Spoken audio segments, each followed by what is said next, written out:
Okay, mkhulu. So lapha mkhulu lapho uhlala khona uhlala nabo bani mkhulu batukulu or ngihlala nabantwana batukulu. yeah. Mm. Okay.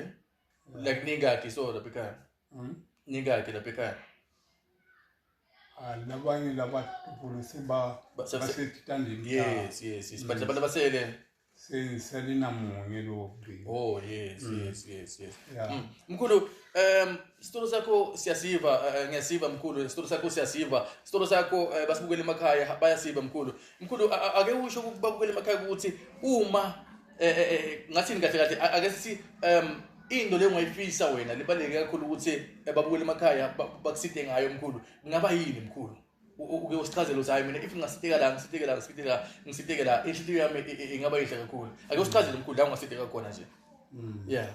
Naba ukule emakhaya bafuna ukukusiza. Ngule bangisiza khona. Yeah, kusizeka kwami. Hlala kahle mkhulu bathi ukuva kahle mkhulu. Hlala kahle nje. Yeah, bathi ukuva kahle mkhulu. Yes. Yeah, kusizeka kwami. Kungabe khona lathi madlanini so ngani ngoba impilo yenyalo seyadura. Ithi imali mkhulu. Ngikho lapho ngangokuba bangiyakhele iRDP but le RDP ayikhona kuyirenew ngiyenda into le wena uyifisa ihlaliseka kahle. Yes. Sekanjalo ke problem yami ilabo lethi madlana. Yeah. Okay. Uthi uyakhelwe mkhulu. Number 1.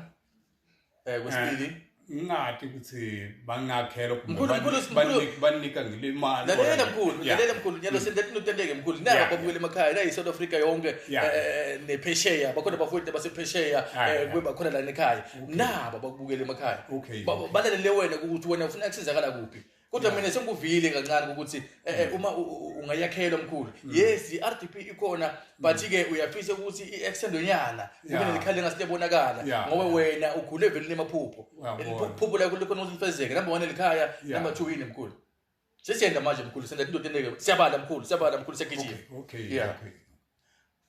But mina into tami lethi sembona tona awusi ngoba ansana lithuba nganokuba njubekile imandla ngalendlela kwendeke ngakhona into yami ngabe kuthola amadlana kumbe banisiza bakhulisanyana le forum kanje kahle mkhulu indlela ekhala ngayo babukela emakhaya ukuthi ufisa ukuthi lendlo le akuyo ikhuliswe ibe ngalendlela lena ayicabanga ngayo bafowethu nayi inombolo la ngaphansi bafowethu sicela nisifonele for more information nayi inombolo la bafowethu lenye isi 0825901577 bafowethu ngofuna ukumnceda mkhulu bafowethu siyatholakala ku YouTube isimpumalanga eyethu TV sibe sitholakala na ku Facebook bafowethu mina wangibamba ngco lapha ku Facebook isimuzi wakhe eBibo ngomabana lapho bafowethu na ku TikTok sikhona bafowethu MBS DH i-podcast le yakhona la ekhaya